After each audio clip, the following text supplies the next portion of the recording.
रोहित पवारांनी गेल्या वेळी थेट बारामतीवरून येऊन भाजपच्या सत्तेला सुरुंग लावला। गेल्या 25 वर्षाची भाजपची कर्जत जामखेडमधील सत्ता रोहित पवारांनी राष्ट्रवादीकडे खेचून आणली। मात्र यावेळी रोहित पवारच अडचणीत सापडण्याची शक्यता आहे। गेल्या वेळी रोहित पवारांनी घडून आणलेले विक्रमी 74% मतदान त्यांच्या पत्त्यावर पडलं होतं। राम शिंदेंवर नाराजी होतीच, मात्र रोहित पवारांचं मतदारांना मतदानापर्यंत घेऊन येण्याचं नियोजन नेटकं होतं। यावेळी मात्र रोहित पवारांचे सगळेच प्लॅन फेल जाण्याच्या शक्यता आहेत। पवार विरुद्ध पवार अशीच फाईट या मतदारसंघात चर्चेत आली। जरी अजितदादा गट त्यांच्या विरोधात लढला नाही, तरी त्यांच्याच सहकारी पक्षाचे स्थानिक नेते त्यांच्यावर नाराज आहेत। ही नाराजगी आता उघड बोलली जाऊ लागली। त्यामुळे यंदा रोहित पवारांचा करिश्मा चालणार नाही अशी चर्चा होत आहे।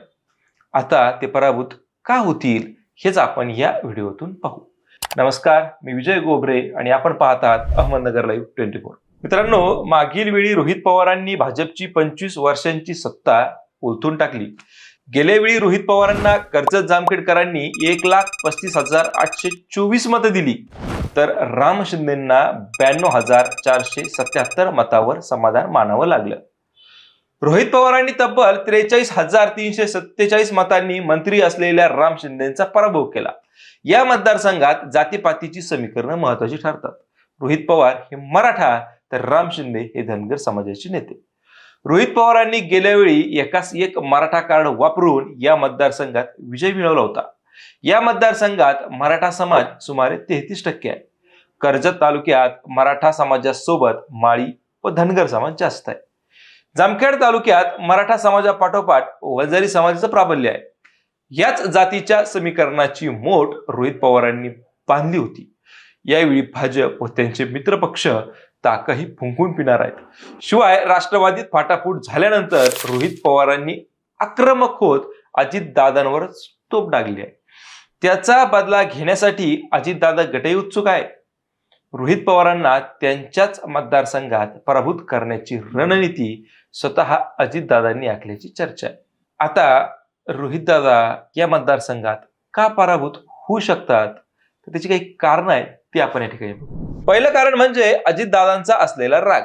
या मतदारसंघातून स्वतः अजित पवार महायुतीकडून उभे राहतील अशी शक्यता आहे।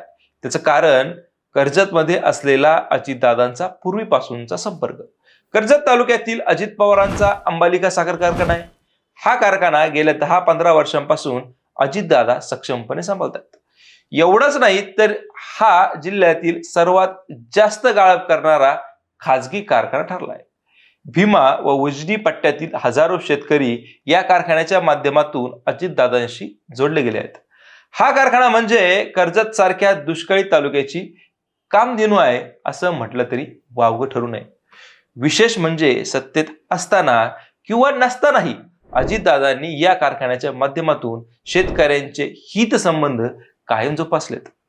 अजितदादा स्वतः उभे राहिले किंवा महायुतीच्या उमेदवारासाठी स्वतः प्रचारात उतरले, तर कर्जत मधील 50% मतदानावर ते सहज प्रभाव पाडू शकतात। आता रोहितदादांच्या पराभवाचं दुसरं कारण ठरू शकतं ते म्हणजे मतदारसंघातलं जातीचं कार्ड।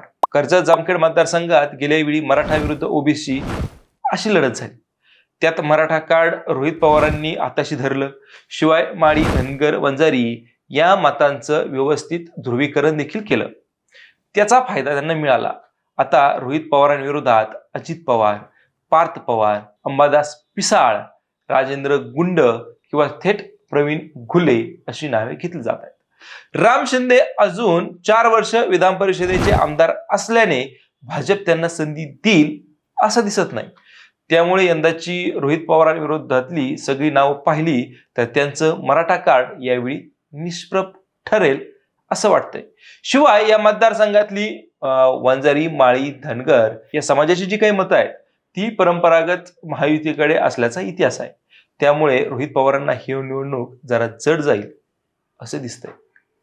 आता तिसरं कारण म्हणजे विखे गटाचा सक्रिय सहभाग। राम शिंदे व विखे हे दोन्ही नेते भाजपमध्ये असूनही त्यांच्यात सख्य नाही, हा या आधीचा इतिहास आहे आणि लोकसभेलाही तो सगळ्यांना दिसलाय। त्यामुळे यावेळी जर राम शिंदे भाजपचे उमेदवार नसतील तर या दोनही तालुक्यात प्रभावी असलेला विखे गट महायुतीच्या उमेदवाराचा तन मन धनाने प्रचार करेल ही शक्यता वाढते.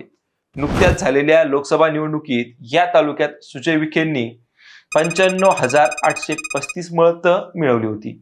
लोकसभेला राम शिंदे स्वतः इच्छुक होते, मात्र सुजय विखेंना तिकीट मिळाल्यानं शिंदे गटानं या मतदारसंघात प्रामाणिक काम केलं नाही असा आरोप विखे गटानं पराभवानंतर केला होता. भाजपने शिंदे यांना यावेळी तिकीट दिलं तर विखे गट या निवडणुकीत निष्क्रिय राहण्याचा धोका आहे. या उलट अजितदादा किंवा अन्य उमेदवार असेल तर विखे गट मात्र रोहित पवारांना पाडण्यासाठी सर्वात पुढे राहील अशी शक्यता आहे. आता रोहित दादांच्या पराभवाचं चौथं कारण ते म्हणजे महाविकास आघाडीतील नाराजी. महाविकास आघाडीत शरद पवार गट, ठाकरे सेना व काँग्रेस असे 3 पक्ष आहेत. महाविकास आघाडीच्या जागा वाटपात ही जागा शरद पवार गटालाच मिळेल ही शक्यता सर्वात जास्त आहे.